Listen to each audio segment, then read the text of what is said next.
আগামী 10-20 বছরের মধ্যে ভালো সিনেমা বলতে যা বোঝায় বনলতা সেন তার মধ্যে একটা। সিনেমাটা এরকমই হওয়া উচিত, যে সিনেমাটা দেখলে মনে হবে যে হ্যাঁ, আমি একটা সিনেমা দেখে বের হয়েছি। অনেক আর্টিস্টিক একটা মুভি ছিল আর অনেক মেটাফর ইউজ করা হয়েছে। এরকম মুভি আরো বানানো উচিত। যারা কবিতা ভালোবাসে, সাহিত্য ভালোবাসে, তাদের জন্য একটা পোয়েটিক এক্সপিরিয়েন্স হবে এই সিনেমাটা, এবং ভিজুয়ালিও একটা পোয়েটিক জার্নি করতে পারবেন দর্শক যখন সিনেমা হলে এই সিনেমাটা দেখতে আসবেন। অন্য ছবি থেকে আলাদা কেন? কারণ এটা জীবনানন্দ দাশের জীবন, বা জীবনানন্দ দাশের পোয়েটিক জীবন আর কি, মানে তার পোয়েট্রি নিয়ে কাজ করা হয়েছে। এই সময় এসে জীবনানন্দ দাশ এবং তার অমর সৃষ্টি বা বনলতা সেন, সেটাকে নিয়ে একটা কাজ করা হয়েছে, এবং সেইটার একটা আর্কাইভাল ভ্যালু আছে আমার কাছে মনে হয়। এটা দীর্ঘদিন থেকে যাবে।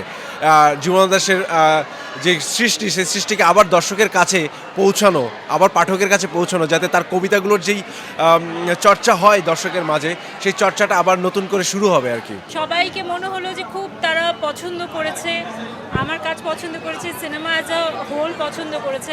যারা সাহিত্য প্রেমী, আমি বলবো কবিতা প্রেমী, তাদেরকে আসলে আমাদের আহ্বানও জানাতে হচ্ছে না, কারণ তারা চলেই আসবে। তো আমার কাছে মনে হয় বনলতা সেন এই সিনেমাটি তাদের জন্য একটা ট্রিট হয়ে থাকছে। আমি এরকম অনেক দর্শক পেয়েছি যারা বলছে যে 30 বছর পর এসেছে।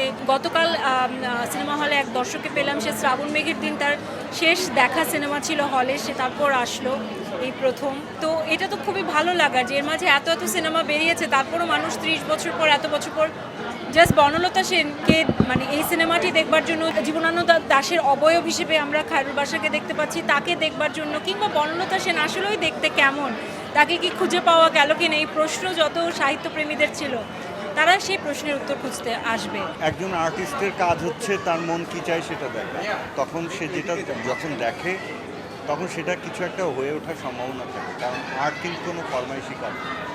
আর্ট হচ্ছে খুব ব্যক্তিগত একটা অন্বেষণের জন্য, ওখান থেকে ওটা যদি শক্তি থাকে তাহলে ওটা একটা সময় সমুদ্রের হয়। ফলে এই যে খুব চিন্তা করে আগাতেও কেন, আর্টিস্টটা প্রবণতার ভিতর দিয়েই আগায়। এবং কার্ল মার্কসের খুব বিখ্যাত একটা কথা আছে, বস্তুকে চিনতে হয় তার প্রবণতার ভিতর দিয়ে। তার মানে একটা মানুষের প্রবণতা ঠিক করে সে ভবিষ্যতে কী করবে। তো এইটাই আমার ব্যাপার আর কিছু। হাউসফুল যাচ্ছে প্রত্যেকটা শোই। এইটা নিয়ে আসলে একটু চাপে আছি আমি, কারণ আমার কোনো বছর আসলে ঈদের সিনেমা মুক্তি পায়নি। ঈদের সিনেমা মুক্তি একটা অন্য রকমের প্রেশার, অন্য রকমের একটা চাপ, যে এতগুলো সিনেমার ভিড়ে, আর যেখানে আসলে আমরা জানি যে আমরা কোনো কমার্শিয়াল ধুমধারাক্কা গান নাচের সিনেমা করছি না। খুব অল্প সময়ে আসলে আমরা দর্শকদের কাছে যেতে পেরেছি, জানাতে পেরেছি যে আমরা সিনেমাটা এবছর রিলিজ দিচ্ছি, যেহেতু অনেক আগের করা কাজ। তো সব কিছু মিলিয়ে আসলে দর্শকের প্রতিক্রিয়া এখন পর্যন্ত যা পেয়েছি, অনেক ভালো প্রতিক্রিয়া পাচ্ছি। সবাই যে জীবনানন্দকে ধারণ করে বনলতা সেন দেখতে আসছেন, এটা অনেক ভালো লাগার বিষয়। এবং যারা রিলেট করতে পারছেন এত সুন্দর করে কোন কবিতা থেকে আমরা কোন সিন করা হচ্ছে, এই জিনিসগুলো আসলে অনেক ভাবায় যে এখনও আমাদের দর্শকরা সাহিত্য নির্ভর বিনোদনটা চায়। আমার মনে হয় যে বনলতা সেন একটা উদাহরণ হয়ে থাকবে, যে পরবর্তীতেও আমরা এরকম সাহিত্য নির্ভর বিনোদন দিতে পারবো দর্শকদের। এ যাবৎকালে বাংলাদেশে এত ভালো ছবি মানে হয়েছে কিনা আমি জানি না। আগামী 10-20 বছরের মধ্যে ভালো সিনেমা বলতে যা বোঝায় বনলতা সেন তার মধ্যে একটা। আমরা যদি ছবির বিবেচনা করি, সেটা হচ্ছে পেছনের 5 বছর এবং সামনের 5 বছর। অনেক সব ছবির প্রতি শ্রদ্ধা রেখে বলছি, এই ছবিটি আগামী 10 বছরের মধ্যে আমার দেখা মতে অনেক সুন্দর এবং পরিচ্ছন্ন ছবি। একটি বনলতা সেনকে খুঁজতে গিয়ে যে জায়গায় আমরা নিয়ে যেতে পারছে, সেটা কিন্তু একটা অদ্ভুত জায়গা। সিনেমাটা এরকমই হওয়া উচিত, যে সিনেমাটা দেখলে মনে হবে যে হ্যাঁ, আমি একটা সিনেমা দেখে বের হয়েছি। পরিচ্ছন্ন সিনেমা বলতে যেটা বোঝা যায় সেটা। এই সিনেমার মাধ্যমে আমি পরিচালক উজ্জ্বলকে ধন্যবাদ জানাই, এবং এরকম একটা জিনিস আমাদের মধ্যে নিয়ে আসার জন্য আরও ধন্যবাদ জানাই যারা আসছেন তাদের জন্য, দর্শকদের জন্য। এরকম আরও ভালো ভালো ছবি আসুক, আমরা দেখতে চাই।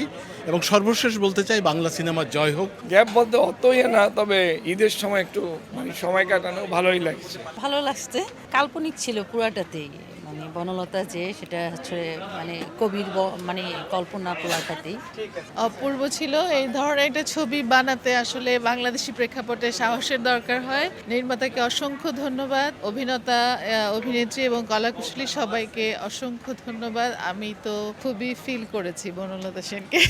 আসলে এই ধরনের কাজ বাংলাদেশে খুব কমই হয়, যেখানে আসলে কবিতার একটা লাইন থেকে একটা সম্পূর্ণ মুভি, এবং শুধু মুভি বলবো না আমি, এখানে আসলে মনে হয় আর্টের যতগুলো অনেকগুলো মাধ্যম সম্ভব, তার অনেকগুলো ইউজ করা হয়েছে এবং খুবই ভালো, খুবই ইন্টেলেকচুয়াল একটা কাজ। আমার মনে হয় না সব শ্রেণীর দর্শক হয়তো এটা অনেক ভালো লাগছে, অনেক আর্টিস্টিক একটা মুভি ছিল আর অনেক মেটাফর ইউজ করা হয়েছে। এরকম মুভি আরো বানানো উচিত অবশ্যই। যারা দেখে নাই অবশ্যই দেখবেন, যাদের আর কি আর্টিস্টিক মানে মুভি ভাল লাগে, মেটাফরিক্যালি মুভিগুলো অনেক ভাল লাগে, তাদের অবশ্যই দেখা উচিত। Thank you.